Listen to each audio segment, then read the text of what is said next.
I'm looking at a Furlерboom system. This is a fancy boom here from, I think, Denmark. And I found this on 2 X-Yachts. Both my clients have had some issues with them.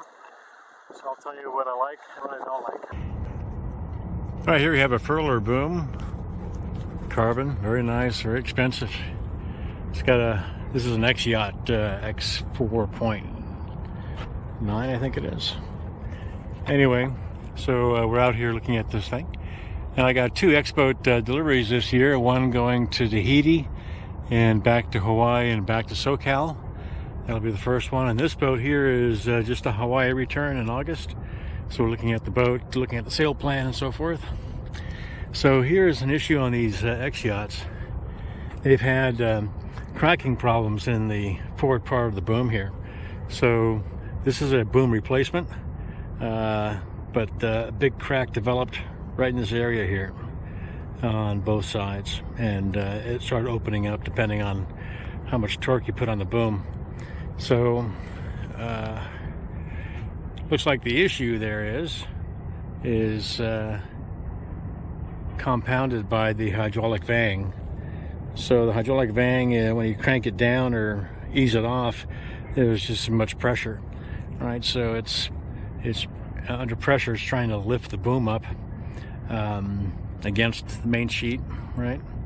And when you haul it down, you're cranking the boom down against the topping lift, if that's taut, or the main sail itself.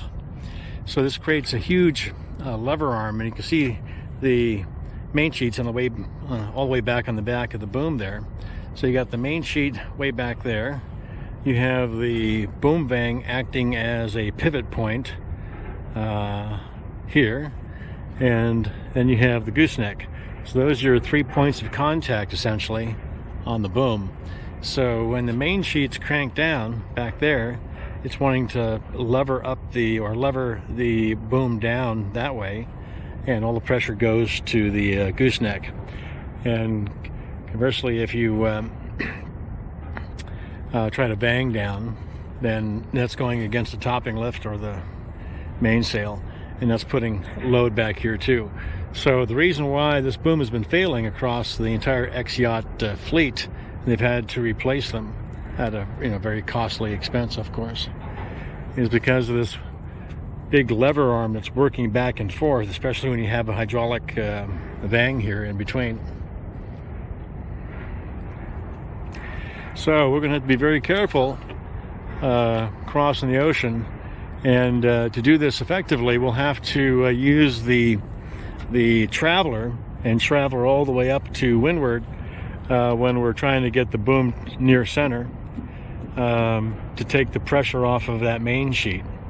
Also, we're going to have to incorporate the topping lift as a trim device, which in my view it is anyway, and set the topping lift where we want it to in coordination with the vang. So topping lift is loose, we set the vang or the boom height position, then we tension the topping lift, and then we tension the main sheet.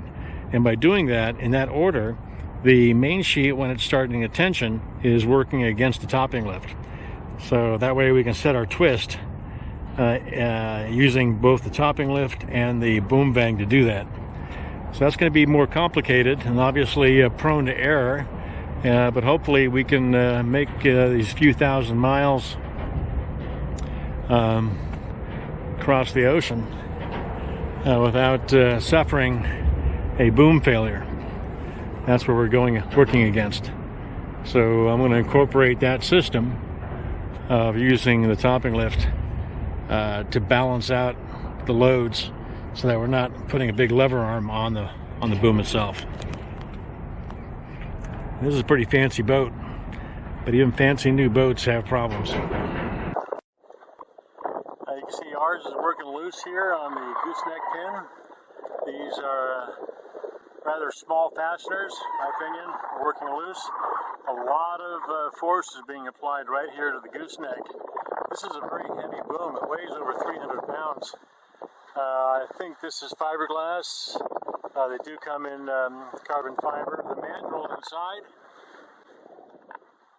that's inside the mainsail there, is a carbon fiber. but still the thing is very, very heavy. And because it's so heavy, it has a lot of inertia. It swings around, it takes a big load on everything. So you really have to stabilize this boom. Here we have it stabilized with a preventer system off to the side over there, and we have it swung out because trying to keep it from swinging overhead is more difficult. So off to the side we can use its weight as a little stabilizing force. For those boats that can afford a boom like this, they'll usually have German sheeting like this X-Yacht.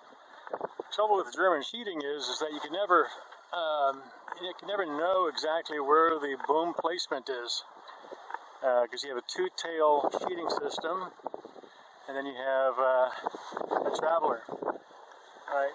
So with a German sheeting system, there's no way to tell from the cockpit how far the boom is to the rod rigging here, and which you don't want to have happen, of course, is this very heavy boom to swing out and bang into the rod rigging, which is why we have this little silver thing here just to mark the spot. If you look at it, I mean, it's a very long boom, very heavy. So if this thing swung out of control, like on an accidental jibe or someone letting go of the main sheet, then it can do a lot of damage.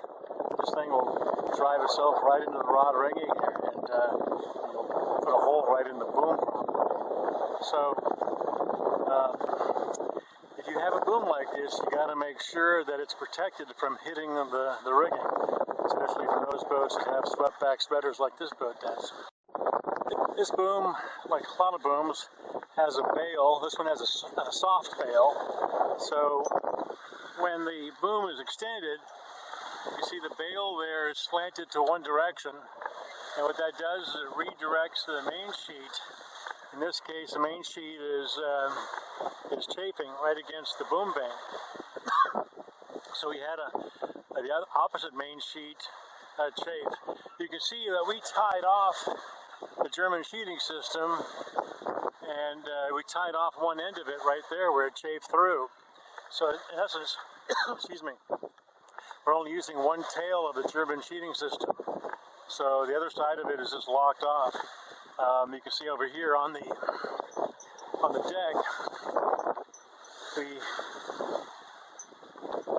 the tail just tied off right there.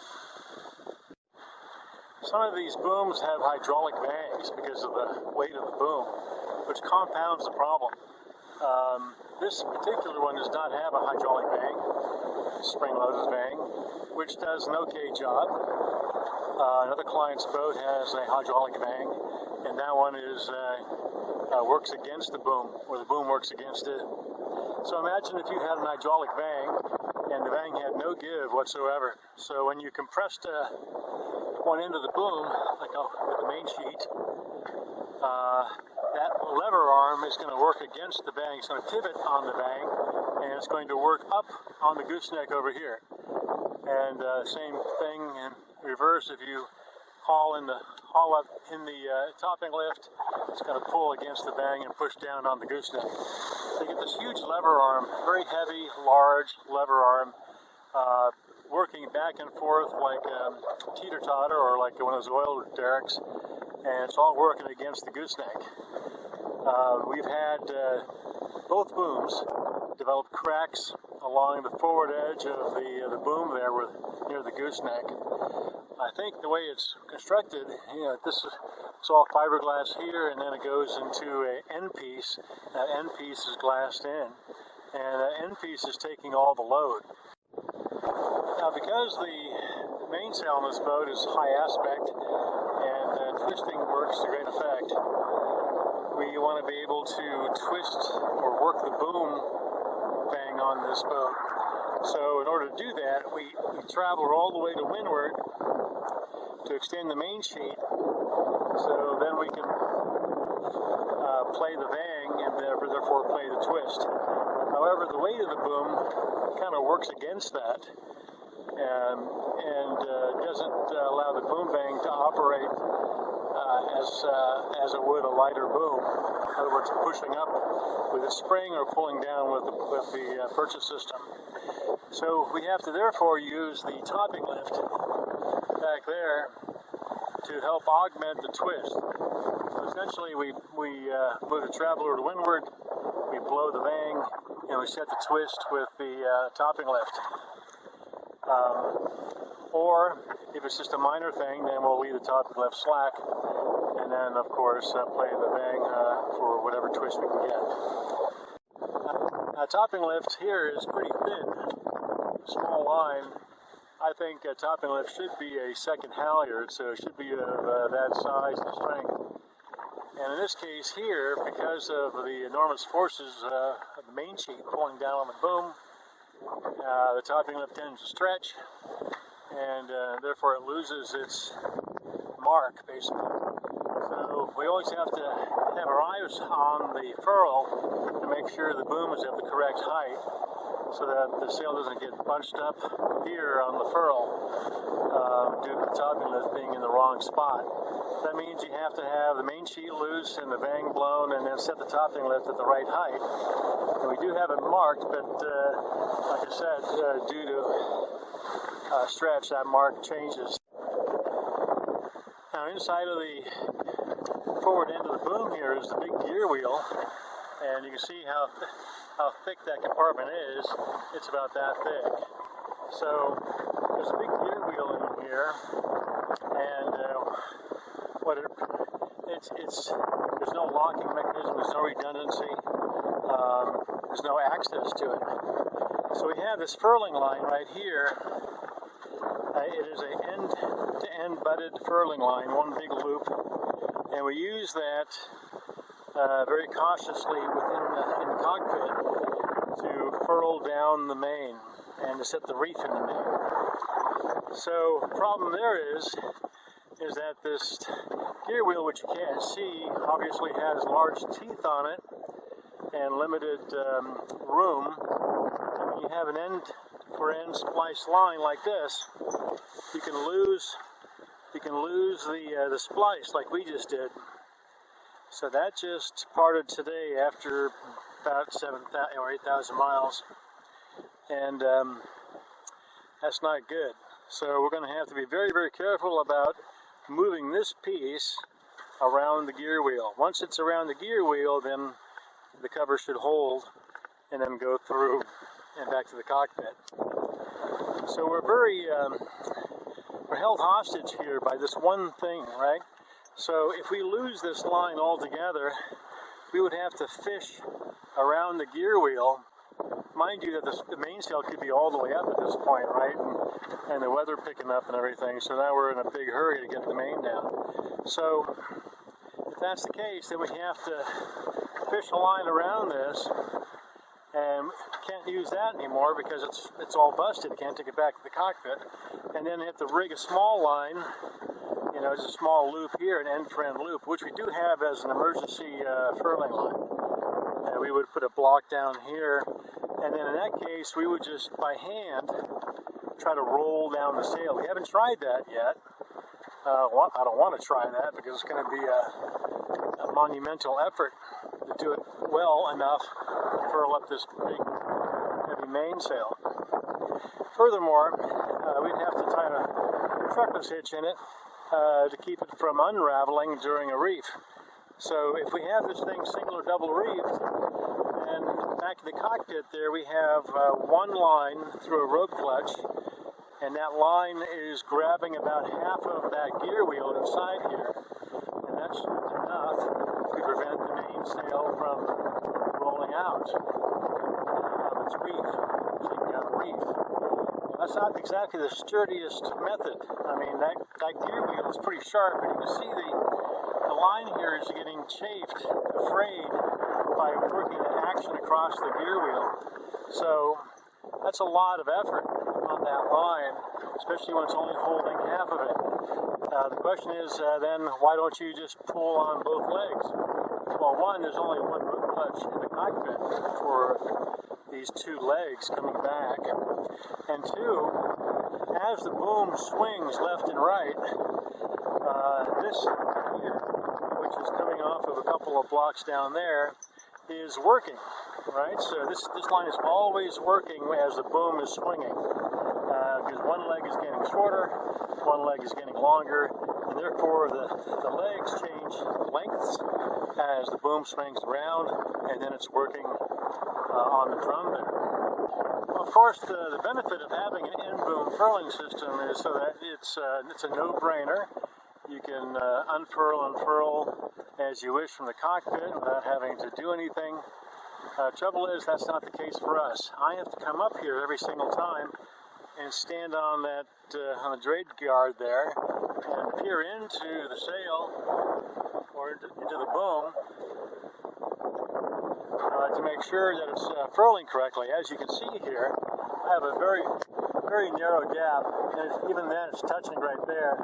So sometimes we have to stop the show, haul the sail back up, and readjust the topping lift, because the topping lift is an imperfect tool or measuring device to set the boom height. Yeah, so my impression of the furling boom, if you care to take a guess, is less than favorable.